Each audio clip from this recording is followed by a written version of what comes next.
There are moments in life that split you into before and after. Mine came when I walked into my bathroom and found my wife of 28 years with the neighbor I'd helped like family. In that instant, I had a choice: collapse or take control. What I chose to do in the next 60 seconds set off a chain of events that would strip away more than just their dignity. Let me tell you how it all unfolded. Before I continue, I'd love to know where you're watching from today. Please write your city or state in the comments below. My name is Joshua Fletcher, and at 56 years old, I thought I had life figured out. I'm a financial advisor at one of the largest banks in Charlotte, North Carolina. For 3 decades, I've helped people make smart decisions under pressure. Numbers don't lie, my mentor used to say. They tell you the truth when people won't. I built my career on that principle. I just never imagined I'd have to apply it to my own marriage. Tegan and I had been married for 28 years. We met in graduate school, got married in a little church outside Raleigh, and built a life that looked pretty damn perfect. We lived in Ballantyne, one of those neighborhoods south of Charlotte, where the lawns stay green and neighbors wave from their driveways. Our 2-story colonial with the white columns was Tegan's dream home. She'd worked hard as a real estate agent to afford it, selling million-dollar properties all over the county. Her schedule was flexible. Some days she'd be gone showing houses. Other days she'd work from home. I never questioned it. Why would I? I trusted her completely. Then there was Kevin Reynolds. Kevin and his wife Blair moved in across the street about 3 years ago. He was a contractor, one of those guys who could fix anything. We hit it off immediately. Before long, Kevin felt like a little brother.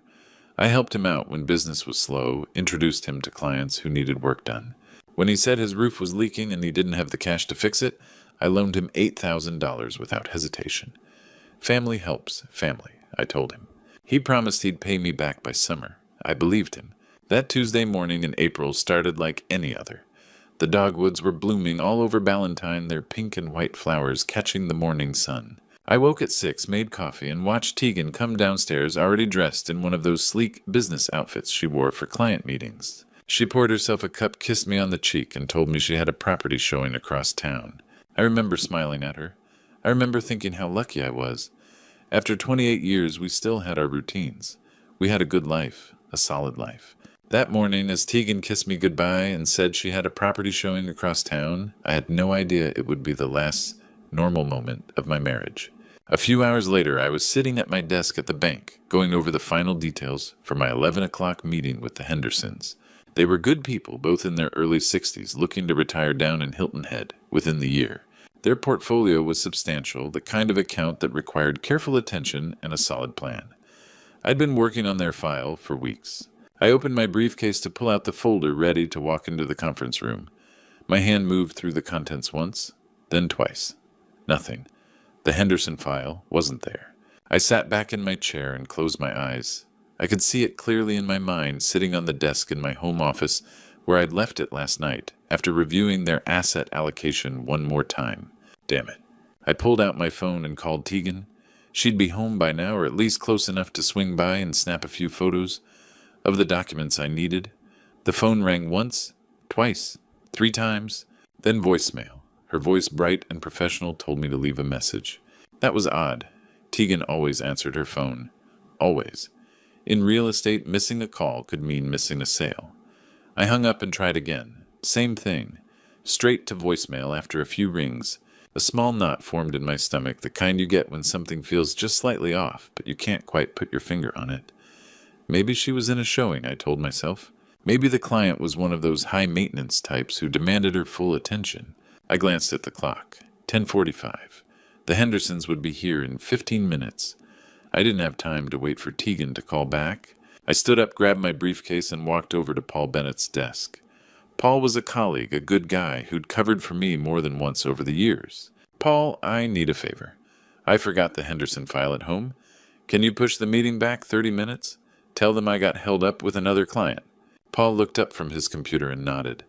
No problem, Josh. Go get what you need.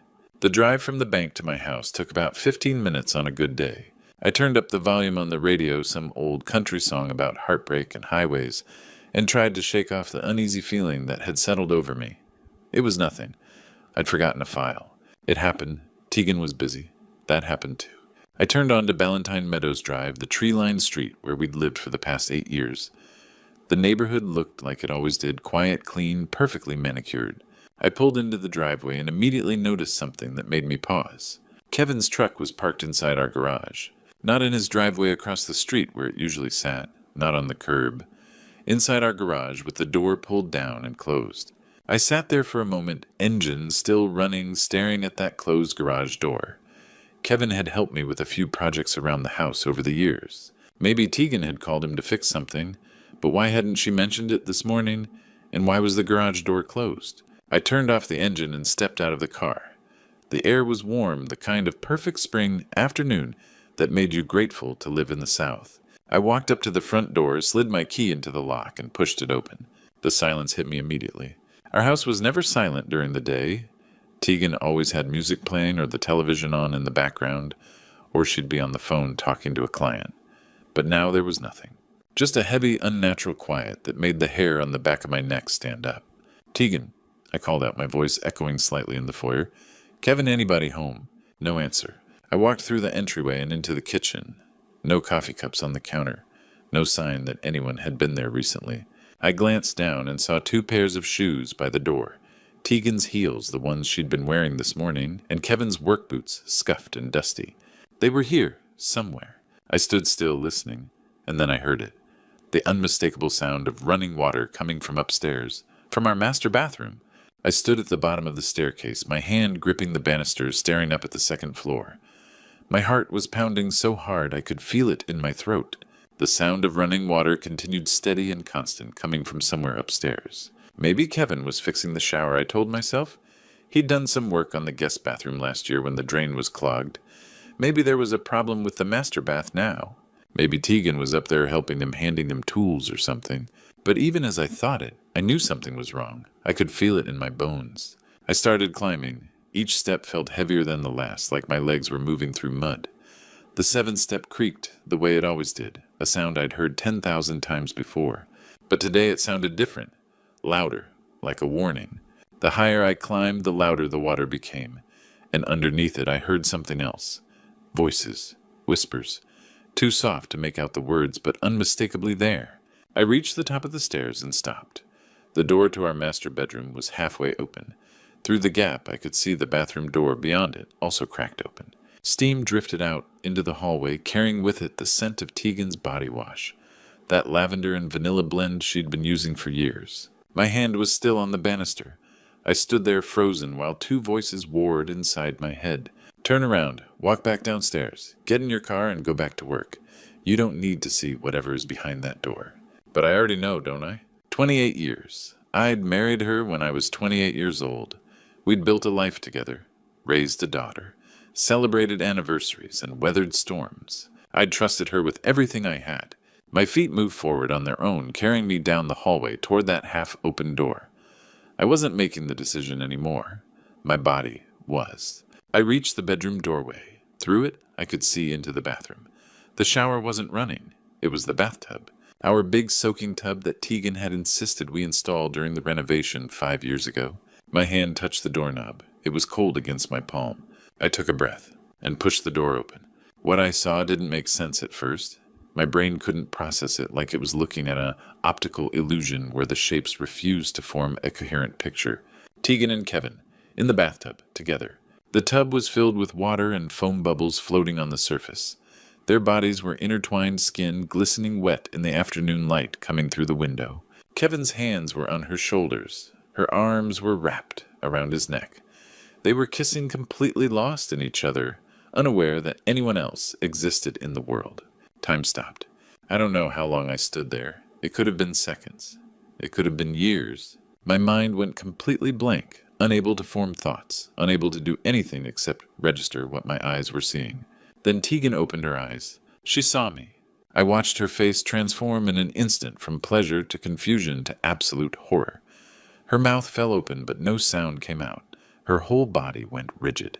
Kevin felt the change immediately. He turned his head, following her gaze.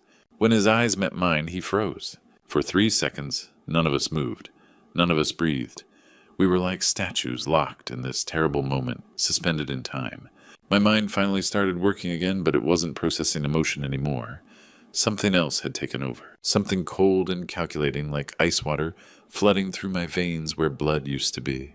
The shock was still there somewhere deep inside, but on the surface, washing over everything else, was a clarity I'd never felt before. Absolute perfect clarity. Tegan broke the silence first. "Joshua," her voice cracked. "Oh, God. Joshua, wait, I can explain." She tried to cover herself with her hands, water dripping from her shoulders. Her eyes were wide with panic. Kevin didn't move at first, frozen in the water like a deer caught in headlights. Then he seemed to remember where he was and grabbed at the soap bubbles, as if foam could somehow shield him from what was happening. "Man, this isn't what it—" I didn't say anything. My face must have looked strange to them because they both stopped talking and stared at me. I could feel my expression or lack of one. No anger, no tears, no shouting. Just a calm that was probably more frightening than any rage could have been. Inside every fiber of my being wanted to scream, to put my fist through the wall, to collapse on the floor and sob. But something else had taken over. Years of training of sitting across from panicked clients who'd just lost half their savings in a bad investment of staying composed when everyone else was falling apart. Assess the situation. Analyze the options. Act. I stepped into the bathroom. They both recoiled, pressing back against the far side of the tub. Kevin started to stand water, sloshing over the edge. "Look, just stay calm." I didn't look at them. I bent down and picked up Tegan's clothes from the floor. The navy dress she'd been wearing this morning, the underwear. I folded them over my arm. Then I gathered Kevin's jeans, his shirt, his socks. "What are you doing?" Tegan's voice went up an octave. "Joshua, please." I still didn't speak. I walked over to the vanity and picked up Kevin's wallet, his keys and his phone, added them to the pile in my arms. "Joshua, don't you dare," Tegan started. I turned and walked out of the bathroom. "Joshua," she screamed. I closed the door behind me. The lock was one of those old-fashioned ones with a skeleton key. We'd kept it when we renovated because Tegan thought it looked charming. I turned the key in the lock. The click echoed in the silence like a gunshot. Immediately, fists pounded on the other side of the door. "Joshua, come on, man. Open the door." Kevin's voice had lost its casual friendliness. Now he just sounded desperate. "Joshua, please." Tegan was crying now. "Let us out. We can talk about this like adults." Adults. The word almost made me laugh. Kevin tried again. "This is insane. You can't just lock us in here." I stood outside the door holding their clothes, staring at the pile in my arms. Tegan's dress. The one I'd bought her last year for her birthday. She'd said it made her feel beautiful. I wondered how many times she'd worn it for him. "You two stay right there." I said, my voice so calm it didn't sound like my own. "And think about what you've done. I have some calls to make." "Joshua, honey, I'm sorry," Tegan sobbed. "I'm so sorry."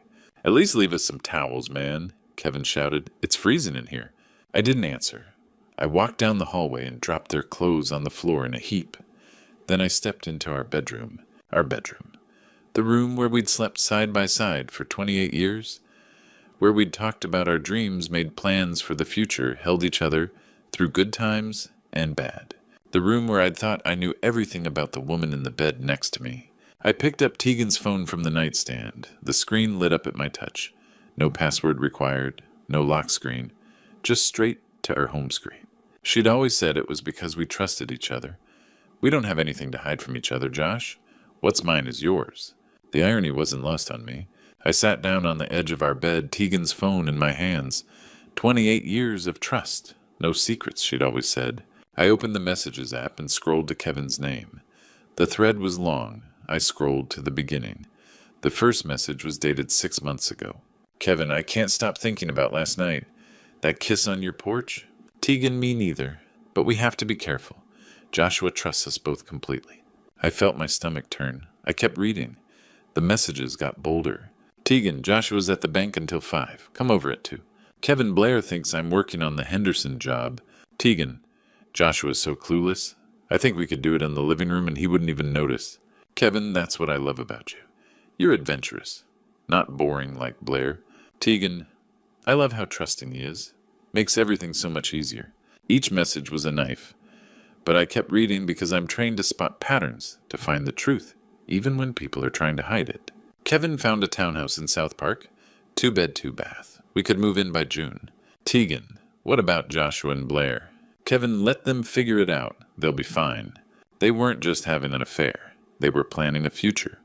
Our future was something they'd already moved past. I switched to the banking app. Our joint credit card statement loaded. I'm good with numbers. It didn't take long to see the pattern. March $2,847. Motel charges, a jewelry store, restaurants I'd never been to. February, $3,156. Hotels, Victoria's Secret, dinners for two. January, $2,943. A weekend in Asheville, wine tastings, a couple's spa. 6 months, $15,247. $15,000 of our money. Money I'd earned, money she'd spent on him. When I'd asked about the bills, she'd said she was treating herself. I work hard, Josh. I deserve nice things. And I'd believed her. I opened her email. A lease agreement signed 2 weeks ago. Address 2847 Park Road, Charlotte. Monthly rent, $1,850. Signed by Kevin Reynolds and Tegan Fletcher. Not Kevin and Blair, not Joshua and Tegan. They'd already found their new home. Then I remembered. Last month, Kevin came to me stressed. His roof was leaking. He didn't have the cash. Could I loan him $8,000 just until summer? I'd written the check that same day. I searched the text for Joshua and money. Kevin got the deposit money from Joshua. He's literally funding our new life. Tegan, he's such a good man. I almost feel bad. Kevin, don't. He'll land on his feet. Rich guys always do. I sat there staring at the screen. This wasn't just betrayal. It was calculated, organized financial fraud. They'd been using me. Using both of us. Blair needed to know. I scrolled to her name in my contacts. My finger hovered over it. Was I really going to destroy another person's world today? Then I remembered I wasn't the one who destroyed it. I pressed call. Blair answered on the second ring. Hi, Joshua. Is everything okay? Her voice was cheerful. She had no idea.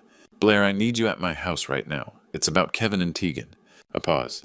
What's wrong? Is someone hurt? No one's hurt, but you need to see something. Please come. I'll be there in 5 minutes. I waited in the living room. Upstairs, Tegan and Kevin's voices had grown weaker after an hour locked in the bathroom. Blair arrived 8 minutes later, worry on her face. She looked past me into the house. Where's Kevin's truck? In my garage. Come in. She sat on the sofa, clutching her purse. I sat across from her. Blair, I came home an hour ago and found Tegan and Kevin together in my bathroom, in my bathtub. She stared at me. What no wonder Kevin's working on the Morrison job. He left at 8. I handed her Tegan's phone. Read it.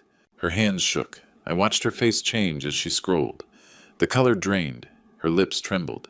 6 months, she whispered. This has been going on for 6 months. She kept reading. The mockery. The plans. When she reached the part about moving in together, she started crying. We have 2 kids. 13 years of marriage. How could he? I put a hand on her shoulder. I know. I'm sorry. From upstairs, Tegan's voice drifted down. Joshua, it's been an hour. This is cruel. Blair's head snapped up. They're still here. I locked them in the bathroom, without their clothes. She looked at me. Then a bitter smile appeared. You locked them in there. No clothes. I nodded. She laughed through tears. Good. I showed her the credit card statement. They've been using our money. $15,000 from my account. Kevin borrowed $8,000 from me last month for their apartment. Blair stood up fast. What? We need lawyers. I called Gregory Walsh. Greg, it's Joshua Fletcher. My wife is having an affair. There's financial fraud. He told me to document everything, and he'd be at his office in 20 minutes. I called the bank and froze the credit card. Called Mr. Coleman at Tegan's firm to say she wouldn't be in. Blair called her lawyer. When we finished, we sat in silence. You know what hurts most? Blair said quietly. What? Every time I let him come over because Joshua needs help. Every time I watch the kids so he could work late. I was helping them betray us. We both were, I said, but that's on them, not us. Blair looked toward the ceiling. I think it's time we go upstairs. We stood together. 2 people who'd woken up in happy marriages this morning, now united by a betrayal we never saw coming. We climbed the stairs side by side. As we reached the hallway, the sounds from the bathroom had changed. No more desperate pleading. Now it was arguing. Kevin's voice angry. This is your fault, Tegan. You said he never comes home at lunch. My fault. You're the one who insisted on coming over today. I said we should wait. Oh, so now it's my fault? You're the one who texted me, come now, I need you. Don't you dare blame this on me. If you hadn't been so careless parking in the garage. Blair and I stopped outside the door. She looked at me and whispered bitterly, listen to them. Still can't take responsibility. I pulled the key from my pocket. Ready? She nodded, her jaw set. I slid the key into the lock and turned it. The click echoed like a gunshot. Silence fell inside. I opened the door. Tegan and Kevin stood there wrapped in towels. 2 small beige hand towels, the kind you leave in guest bathrooms. They barely covered anything, hanging just to mid-thigh. Their hair had dried into messy tangles. Tegan's makeup had run down her face in black streaks. They'd been in there for over 2 hours with the air conditioning running. Their skin was covered in goosebumps. Kevin clutched his towel with both hands. Tegan hugged her arms around herself, shivering. They stepped out, eyes on the floor. Tegan spoke first, her voice trembling. Joshua, honey, please just let me explain. I held up my hand. Don't call me that. Blair stepped forward. Kevin. He looked at his wife, his face pale. Blair, this isn't... Don't insult me further by lying right now. I held up Tegan's phone. I read everything, every message. 6 months' worth. Tegan's breath caught. Joshua, I can explain. I read aloud. Joshua's so clueless. I think we could do it in the living room and he wouldn't even notice. I looked directly at her. Ring any bells? She started crying. I didn't mean. I love how trusting he is. Makes everything so much easier.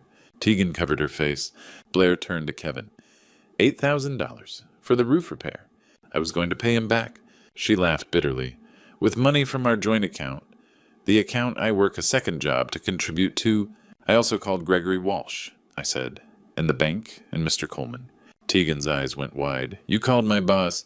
I called everyone who needed to know. The credit card is frozen. The $15,000 you spent, I'm filing fraud charges. Kevin started. Man, come on, you can't. I turned to him, my voice ice cold. Don't call me man. You lost that right when you climbed into my bathtub with my wife.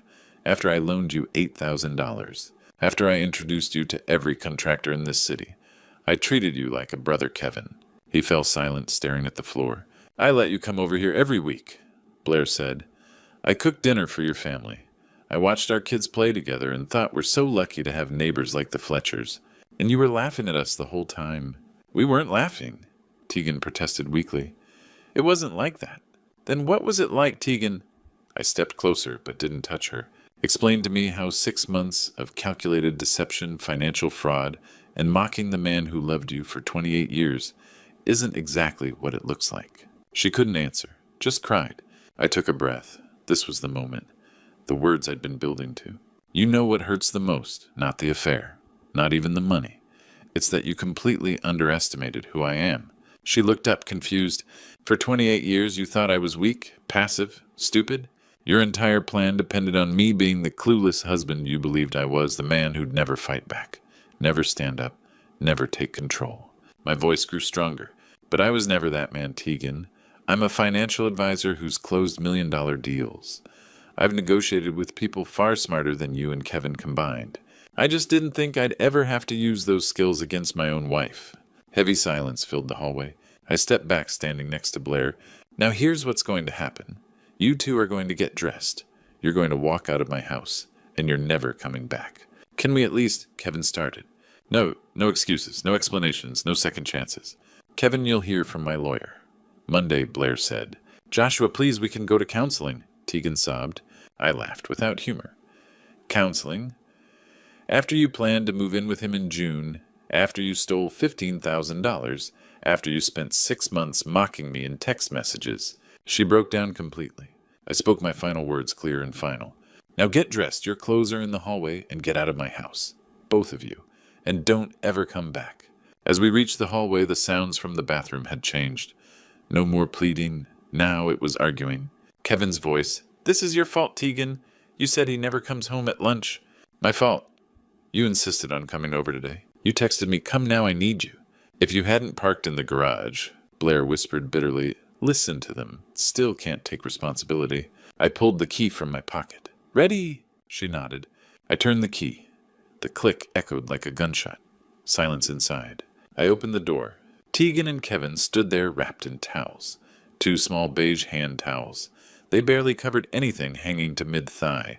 Their hair had dried messy. Tegan's makeup had run in black streaks. 2 hours in the air conditioning, their skin covered in goosebumps. Kevin clutched his towel with both hands. Tegan hugged herself, shivering.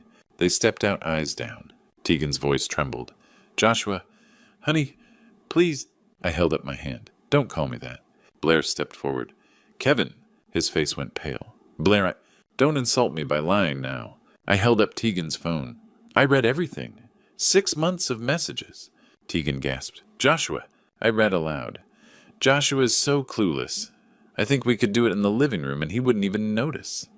I looked at her. Ring any bells? She started crying. I love how trusting he is.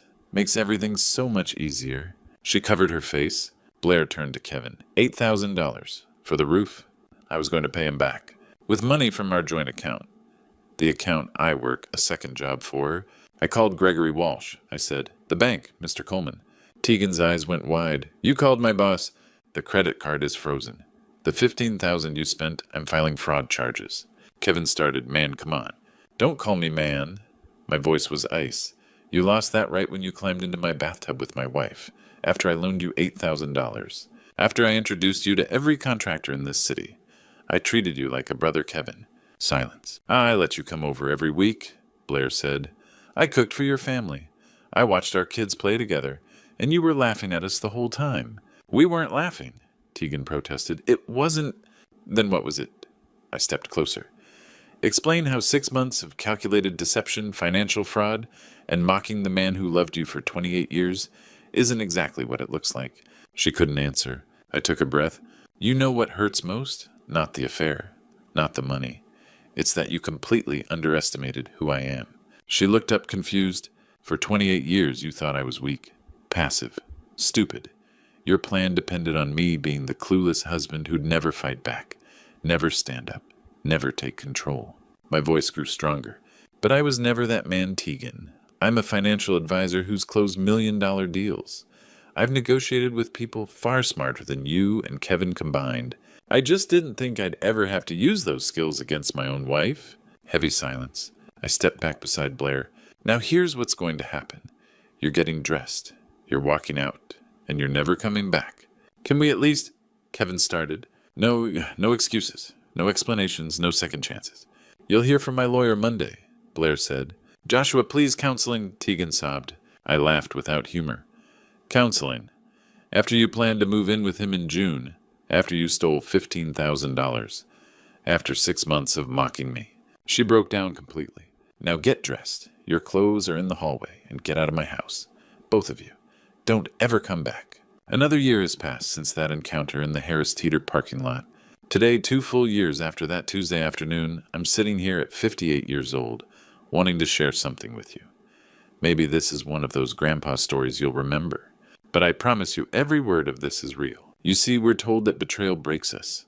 That at our age, we're supposed to fall apart when our world collapses. That starting over in your 50s is a fantasy. I'm here to tell you, that's a lie. Betrayal doesn't define who you are. It reveals who they were. There's a difference. When Tegan chose Kevin, she made a choice about her character, not my worth. This true story taught me something. It took me months to understand that, but once I did, everything changed. They tell us we're too old to start again, too set in our ways, too tired to rebuild. But here's what I learned at 56. When I found my wife with our neighbor, I had more strength than I'd ever had at 30. Because strength isn't about muscles or energy. It's about knowing who you are when everything else is stripped away. I learned that dignity doesn't come from being faithful or being a good provider or being trusted. Dignity comes from how you respond when someone tries to take it from you. And I thank God for giving me the clarity in those 3 seconds to make the right choice. That's when you discover what you're really made of. I also learned that power isn't loud. It's not about shouting or breaking things. Real power is standing in your bathroom doorway, looking at betrayal and making a calculated decision. It's taking their clothes and locking the door because you refuse to be the one who loses control. For too long, we've been taught that being kind means being weak, that being patient means being foolish. My true story proves otherwise. The moment someone mistakes your goodness for weakness, that's when you show them the difference. My journey wasn't about revenge. It was about refusing to let someone else's choices destroy my life. From that Tuesday to today, I went from frozen shock to ice-cold clarity. From victim to the person holding all the cards. From a man whose wife was laughing at him, to someone who chose not to be that man anymore. At 58, I'm the best version of myself I've ever been. Not despite what happened, but because of what I chose to do with it. I chose to take control. I chose not to collapse. I chose to live authentically. And here's what I want you to know, especially if you're a man over 50 who feels invisible or undervalued, that strength is already inside you. It's been there all along. Sometimes it takes a crisis to find it. These grandpa stories aren't just about the past. They're about showing you what's possible at any age. That Tuesday didn't destroy me, it freed me. If this true story spoke to you, I'd love to hear from you. Drop a comment below telling me where you're watching from, or share your own experience if you're comfortable. Hit that subscribe button if you want more real grandpa stories about life resilience and finding strength you didn't know you had. And if you know someone who needs to hear this today, share it with them. Sometimes we need to be reminded that our story isn't over. Sometimes it's just beginning. Take care of yourself out there, and remember you're stronger than you think. Thank you for listening.